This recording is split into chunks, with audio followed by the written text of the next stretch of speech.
오늘은 우리가 창세기 89번째 시간으로 내려놓음이라는 제목으로 같이 말씀을 나누도록 하겠습니다. 사람은 무엇인가 움켜쥐고 좋아하지만 내려놓는 것을 잘 못합니다. 무언가를 손에 쥐는 것을 잘 합니다. 그러나 하나님은 우리들에게 우리의 두 손에 움켜쥐고 있는 것을 내려놓으라 하시면서 하나님이 주시는 가장 좋은 것을 받기 위하여 우리 손에 있는 것을 내려놓으라 그렇게 요구하십니다. 오늘 본문에 시므온이 볼모로 애굽에 잡혀있고 나머지 9명의 형제가 양식을 싣고 가나안 땅으로 갑니다. 그 중간에 여관에서 쉬면서 나귀에게 먹이를 주는데 한 사람이 자루를 풀어보니 그 속에 돈이 들어있는 거예요. 그리고 그것을 형제들에게 이야기합니다. 그때 형제들이 그 이야기를 듣고 28절을 보니까 혼이 나서 떨며 서로 돌아보았다. 혼이 나서 떨며 서로 돌아보았다. 그리고 하는 말이 이거예요. 하나님이 어찌하여 이런 일을 우리에게 행하셨는가? 형들이 여태까지 창세기에 나오는 동안에 하나님에 대해서 언급한 적이 없어요. 그런데 애굽에 갔다가 3일 동안 감옥에 갇혔다가 돌아오면서 이런 일이 일어나니까 형들이 하나님의 이름을 불러요. 하나님이 어찌하여 이런 일을 우리에게 행하셨는가? 애굽에 내려가서 3일 동안 감옥에 갇혀 있는 동안에 그들이 과거를 생각하면서 회개하고 그러면서 그들에게 변화가 시작한 거예요. 요셉의 형들이 처음으로 하나님의 이름을 부르고 하나님이 행하시는 일이라고 하는 것에 대한 감각이 생겨나기 시작하고 그리고 자신들에게 일어나고 있는 모든 일들이 우연이거나 아니면 재수가 좋고 재수가 나쁘고 그런 일이 아니라 이것이 다 하나님이 하시는 일이구나 하는 것에 대한 이 생각이 들어오기 시작했다는 거예요.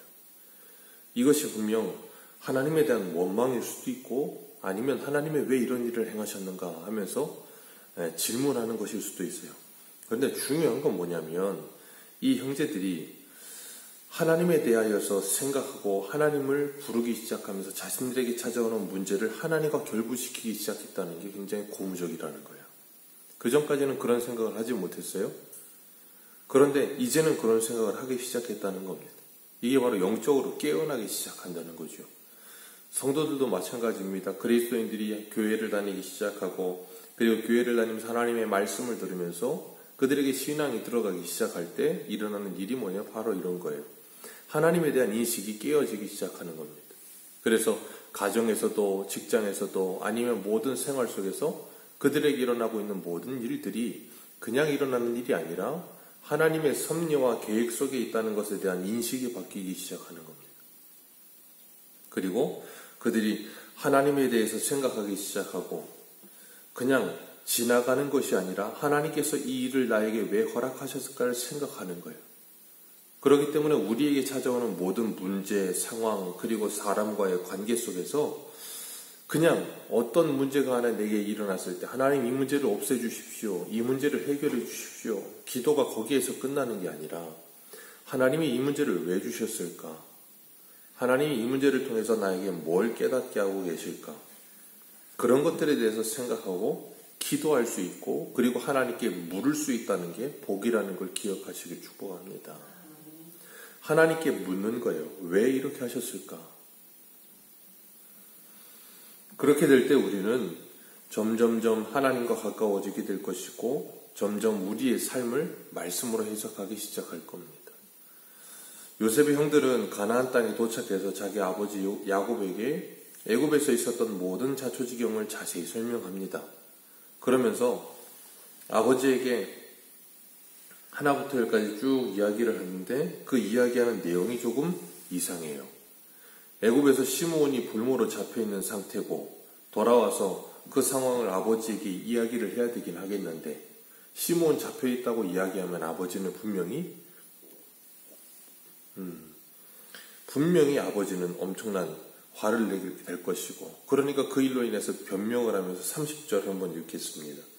30절 같이 읽습니다. 시작. 그 땅의 주인은 그 사람이 엄하게 우리에게 말하고 우리를 그 땅에 대한 정탐꾼으로 여기기로.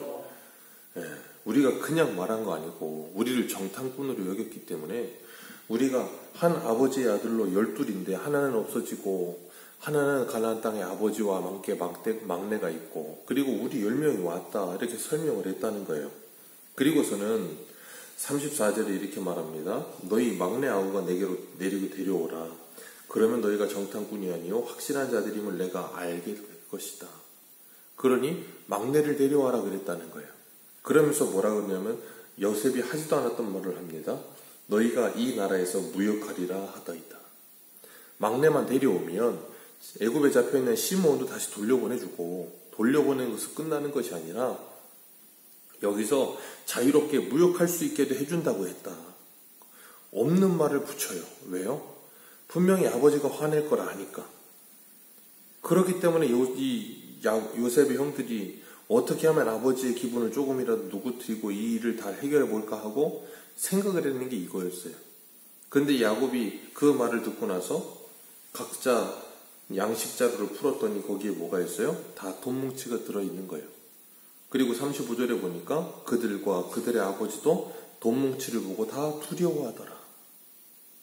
다 두려워하더라. 이 돈뭉치는 뭐냐는 거예요. 너희들 애굽에 내려갈 때 양식 사려고 돈 가져갔던 거 그대로 가져오지 않았느냐. 이건 뭐냐. 그리고 36절에 이렇게 말해요. 너희가 나에게 내 자식들을 잃게 하는도다. 요셉도 잃어버렸다. 시므온도 애굽에 내려갔다 오더니 잃어버리고 왔다. 그리고 이제는 베냐민을 데리고 가겠다고 하니 그도 잊어버리면 나는 이제 죽는다. 야곱이 지금 그러고 있는 거예요. 요셉 잃어버렸다. 요셉이 거의 내 목숨과 같았는데 요셉 잃어버리고 나 죽는 줄 알았다. 근데 이제 내가 죽을 날 가까우고 있는데 내가 베냐민까지 잃어버리면 난 이제 죽는다는 거예요. 베냐민과 나의 생명은 하나같이 연결되어 있다는 거예요.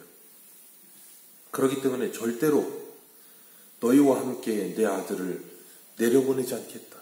38절에 이렇게 말해요. 야곱이 이르되 내 아들을 너희와 함께 내려가지 못하리니.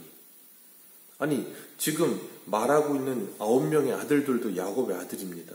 근데 이렇게 말을 해요. 내 아들은 너희와 함께 내려가지 못하리. 베냐민하고 나머지 9명의 아들들하고 손을 그어요. 베냐민은 내 아들은 너희와 함께 내려가지 못하리. 그때 야곱의 아들들이 얼마나 기분이 좋지 않았겠어요. 그런데 그때 르우벤이 이야기를 하기를 37절에 내가 이 아들 베냐민을 아버지에게 다시 데려오지 않을 것 같으면 내게 있는 두 아들을 죽이소서. 말도 안 되는 이야기죠. 근데 르우벤이 그런 말을 합니다. 걱정하지 말라고. 내가 확실히 데려온다고. 그러니까 두려워하지 말라고. 내가 이렇게까지 다짐할 테니까 걱정하지 말고 베냐민 보내달라고. 그렇게 이야기를 하고 있는 거예요. 지금 이 모든 스토리가 하나님이 요셉이라고 하는 하나님의 사람을 통하여서 야곱의 10아들을 훈련하실 뿐 아니라 야곱이라고 하는 이 야곱을 이스라엘을 만들고 있는 과정 속에 있는 거예요. 그 과정이 뭐냐면 야곱이 붙들고 있는 요셉을 잃어버리게 하시고 그리고 야곱이 마지막으로 붙들고 있는 베냐민도 잃어버리게 하심으로 말미암아 야곱이 붙들고 있던 모든 것들을 내려놓게 만드는 거예요. 그리고 뭐하게 하는가 하면 네가 이 자식이 없으면 죽는다고 말하지만 그 자식이 없어도 너는 하나님으로 말미암아 살 수 있다는 걸 가르치시는 거예요. 우리 한 군데만 보도록 하겠습니다. 고린도후서 1장을 한번 보겠습니다.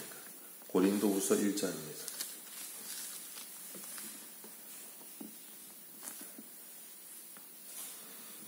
고린도후서 1장 8절에서 10절까지 보겠습니다.